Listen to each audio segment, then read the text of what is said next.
Capítulo 19. Meia-noite. A toca do monstro.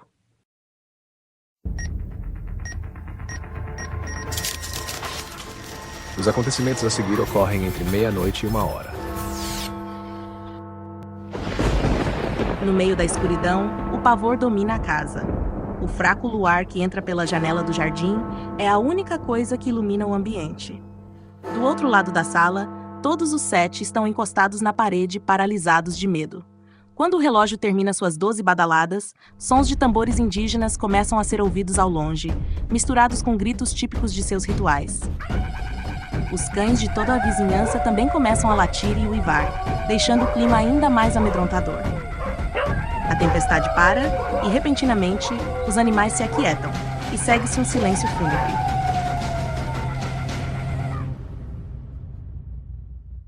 Depois de alguns segundos de calmaria, os 7 começam a se aproximar lentamente da janela para olhar o quintal. Quando estão a poucos metros da janela, ela se estilhaça em vários pedaços. E dentro da sala aparece uma grande face de touro com enormes chifres retorcidos. Também tinha fogo saindo dos olhos, e dentre os dentes afiados da boca, baforava uma fumaça vermelha. Depois dos gritos de pavor de todos eles, o touro some no ar, deixando apenas uma nuvem de fumaça que aos poucos se dissipa. O que era aquilo? Espanta-se Jorginho. Era o touro espectral, diz Laurette, que está debaixo da mesa. A vovó está passando mal, Diz Lilian, acudindo a avó que havia caído para trás na hora do susto. Onde está o Carlos? Pergunta Mark. Lá vai ele. Grita Robin, apontando para Carlos, que sai correndo pela janela quebrada para dentro do pântano, desesperado. Para onde ele está indo? Exclama Mark. Ele nem sabe que no pântano há muito mais coisas perigosas que o touro. vamos atrás dele. Decide Lilian. Usando as lanternas do bolso mágico de Lilian para iluminar, Lilian, Mark e Robin pulam a mesma janela que Carlos e correm atrás dele, saindo da propriedade por um portão no jardim que dá para o pântano, deixando assim Laurette e Jorginho com a avó. Esperem por mim! Grita Jorginho, sendo impedido pela irmã. Não, Jorginho! Vamos ficar para ajudar a vovó. Você viu, Laurette? Aquela coisa entrou quebrando a janela e apareceu aqui dentro. Vi sim. E a pior parte é que, segundo a lenda, o touro continua aparecendo a noite toda depois da meia-noite. Diz Laurette, ajudando a avó a se levantar. Quer dizer que aquilo pode voltar? Pergunta Jorginho. Sim, diz ela. A senhora está bem, vó? Estou bem, sim. Responde a avó. Apenas um pouco tonta, por causa do tombo. Quer que eu leve a senhora até seu quarto? Sugere Laurette. Pode ser. Eu mostro pra você onde fica. Diz a avó mancando. Mas primeiro, pegue os fósforos na gaveta daquela mesinha. Em cima tem candelabros com velas. Ok, diz Laurette, acendendo um candelabro e entregando o outro para o irmão. Jorginho, vá procurar o Afrôncio. Laurette sai da sala de jantar, levando a avó pelo braço. Jorginho encontra um grande pedaço de pedra jogado debaixo da mesa. Depois de estranhá-la um pouco, o guarda no bolso e também sai. Enquanto isso, Lilian, Mark e Robin ainda perseguiam Carlos, que corria apavorado entre a mata fechada do pântano. Depois de alguns minutos correndo, os 3 o perdem de vista, mas encontram a clareira onde ficava a casa da tia. Estranho. Pensei ter visto ele entrar aqui. Diz Lilian, entrando na sala da casa e ligando as luzes. O que é aquilo jogado no chão? Pergunta Mark. É um lençol azul. Diz Robin, juntando do chão o tecido. Não, é uma fantasia de fantasma enrolada num balão murcho. Já sei. O fantasma que vimos flutuando hoje à tarde era só esse balão de gás hélio com um lençol por cima. Explica Lilian. Mas não pode ter sido o balão que abriu a porta e desarmou a armadilha. Alguém fez isso para nos assustar daqui. Diz Mark. De repente, todos ouvem novamente o forte som abafado de motor que fazia a casa trepidar. Que som é esse? Pergunta Robin. Ouvimos esse som pela primeira vez quando vimos a morte conversando com alguém aqui na cozinha. Fala Mark indo até a cozinha pelo corredor. Quando passam pela porta do banheiro, Lilian percebe algo. Olhem, o cano do chuveiro foi consertado e ele atravessa o chão. Diz ela, abaixando-se para examinar melhor. Acho que esse som vem de debaixo da casa. Completa ela. Nessa hora, Lilian, Mark e Robin ouvem barulhos de passos que vinham de fora. Ao correr para a cozinha e olhar pela janela, os três veem a criatura verde sair de trás da casa e entrar na floresta. Vejam, é o monstro do pântano de novo. Comenta Robin. Vamos ver de onde foi que ele saiu. Fala Mark. Quando saem da cozinha e dão a volta na casa, os três encontram no chão uma velha porta de madeira tapando uma espécie de alçapão e a abrem. Olhem, uma escada. Diz Lillian. Esse deve ser o abrigo contra tornado que a vovó falou que a titia tinha. Vamos ver como é isso. O lugar subterrâneo era todo cercado por tábuas grossas de madeira, formando as paredes, que estavam cobertas de prateleiras cheias de provisões de emergência. Mas uma das paredes estava quebrada e o barro do solo havia sido removido, formando assim um buraco quadrado, com uns 2 metros de diâmetro, parecendo com a toca de um animal. O barro espalhado no chão do lugar estava cheio de pelos verdes e pegadas da criatura. Gente, é por isso que o monstro só atacava a casa da titia. Exclama Robin.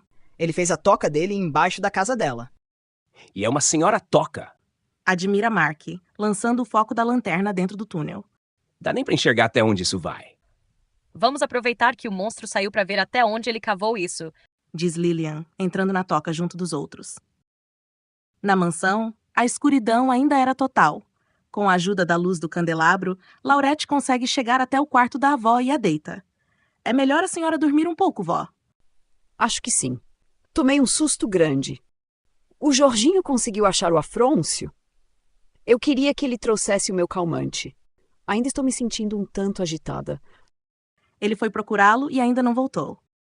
Talvez ele tenha ido checar a caixa de força para ver se consegue acender as luzes. Ele sempre faz isso quando ela falta.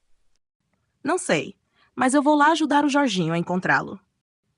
Laurette sai pelos corredores à procura do irmão, que também está procurando o mordomo nos compartimentos da casa. Afrôncio, onde você está? Diz ele entrando na biblioteca. Entre as estantes de livros no canto da sala, Jorginho tem a sensação de que algo o observa. Com o coração acelerado de medo e em passos lentos, ele estica a mão que segurava o candelabro, tentando fazer a fraca luz das velas iluminarem aquela área escura. De repente, algo parecido a um ser humano pouco vestido e de pele vermelha que estava agachado no canto em silêncio, dá um grito estridente e, num pulo, se empurra por trás das estantes, derrubando livros no chão. Jorginho grita apavorado enquanto o ser selvagem chega do outro lado da sala e sobe pelas cortinas de maneira animalesca. Ao sair correndo da biblioteca, Jorginho se esbarra em Laurette, que vinha vindo pelo corredor. O que foi, Jorginho? Ouvi gritos. Tem alguma coisa ali dentro, não sei o que é. Apavorada, Laurette espia a sala, iluminando o lugar com a vela, que fazia sombras tremulantes pelo nervosismo que ela assegurava. A biblioteca estava vazia, mas a estante ainda estava fora do lugar e os livros espalhados no chão. Seja o que for que era, Jorginho, já se foi. Antes mesmo que ela perceba, o ser, que estava pendurado no enorme lustre que havia no teto, pula no chão e fica de pé na frente deles. Era alto e esquelético. Tinha o corpo cheio de manchas vermelhas e usava uma espécie de tanga de penas de pavão. Com o rosto pintado de negro e cabelos assanhados, ele levanta um arco e flecha e prepara-se para atirar neles. Os dois jogam os candelabros para o alto e, num grito, correm desesperados pelo meio da casa até sair pela janela quebrada da sala de jantar e se escondem entre os pinheiros do jardim. Enquanto isso, caminhando pelo túnel longo, escuro, apertado e quente, Lillian, Mark e Robin começam a encontrar coisas inusitadas. Por todo ele, estendiam-se metros e metros de canos de esgoto. Que monstro moderno. Comenta Mark. Ele até canalizou a água lá do banheiro pra toca dele. Daqui a pouco tem até energia. Ei, pessoal! Deduz Lillian. Estes são aqueles 200 metros de canos que alguém disfarçado de velho comprou lá naquela loja de materiais de construção. Será que isso quer dizer que o monstro e o velho são a mesma coisa? Pergunta-se Mark. Acho que esse monstro descobriu que comer galinha e pernil crus não é tão gostoso quanto comer hambúrgueres com guaraná, bolacha e iogurte. Diz Robin. Por que você acha isso? Pergunta Lillian confusa. Olha ali a cesta de piquenique dele. diz Robin, apontando para uma lancheira cheia de alimentos que encontra no chão. Isso tudo está começando a fazer sentido. Diz Mark. O que não faz sentido é a origem daquele som estranho que fazia a casa trepidar. Comenta Lillian. O que será que era? Parecia uma máquina. Diz Mark. Não só parecia, como era sim o som de uma máquina.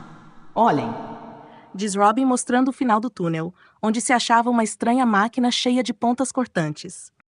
O que é isso? Pergunta Lillian. É uma espécie de escavadeira. Responde Mark, analisando a máquina de perto. Isso é a coisa que o monstro roubou do depósito da Laurette. Sei disso porque tem o mesmo tamanho do objeto que eu e o Robin vimos coberto por uma lona lá na caminhonete que ele roubou. por que ela teria uma coisa dessas em casa? Estranha Robin. De repente, a luz que vinha pela entrada do túnel se apaga. O que aconteceu com a luz do começo do túnel? Diz Mark. Alguém deve ter fechado a entrada, prendendo a gente aqui dentro. Exclama Robin. Oh, não! Estamos sem saída e no pleno sentido. Fala Lillian assustada.